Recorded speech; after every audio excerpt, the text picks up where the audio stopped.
23 June ঘিরে এই সংখ্যাটা কেন করা হচ্ছে, বা এটাকে একটু ওভার রেটেড করা হচ্ছে কিনা?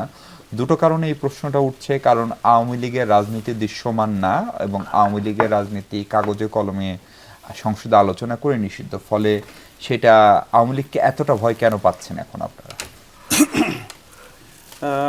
এটা আপনার কথাটা একদমই ঠিক না যে আওয়ামী লীগকে ভয় পাচ্ছে কেউ।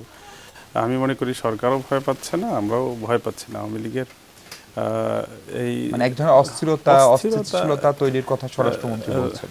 রাইট, সেটা তো অস্থিরতা তো এক দুইজনেও করা যায়। জি। বিভিন্ন সময় আমরা দেখেছি।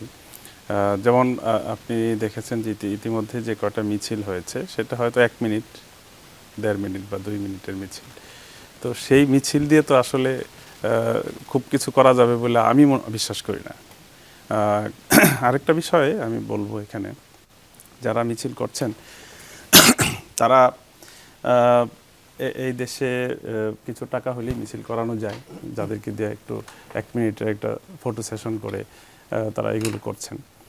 আর বিশেষ করে যারা আকাম কুকামের সাথে জড়িত ছিলেন আওয়ামী লীগের, দীর্ঘদিন 17 বছর জনগণকে রাজনীতি থেকে বিচ্ছিন্ন রাখা হয়েছিল বলা যায়।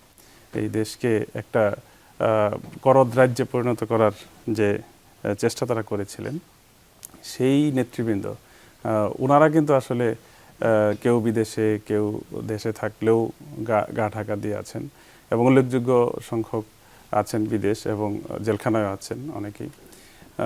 তারপরে বিচারও শুরু হয়েছে। হ্যাঁ, বিচারও শুরু হয়েছে। তো এই ক্ষেত্রে যাদেরকে দিয়ে করানো হচ্ছে তারা কিন্তু আসলে মাঠের কর্মী, তারা কিন্তু দায়ী না এই সব ক্ষেত্রে।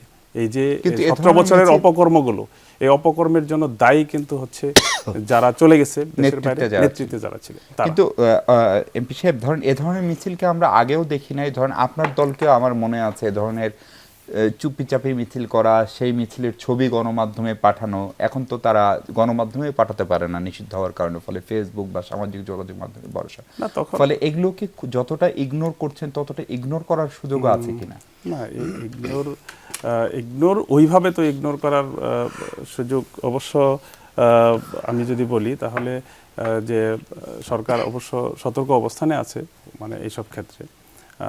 তো আমি বলবো যে সরকারের পুলিশ প্রশাসনকে আরও সতর্ক হওয়া উচিত বলে আমি মনে করি। যেমন ওই যে একটা মিছিল থেকে কয়েকজন পুলিশকে হুমকি দিয়েছে, তো এরপরে সরকার কি ব্যবস্থা নিল আসলে, এটা আমার মনে হয় যে সরকারকে এক্ষেত্রে আরও কঠোর হওয়া দরকার। কারণ ডাইরেক্ট পুলিশকে হুমকি দিচ্ছে, মেরে ফেলবে।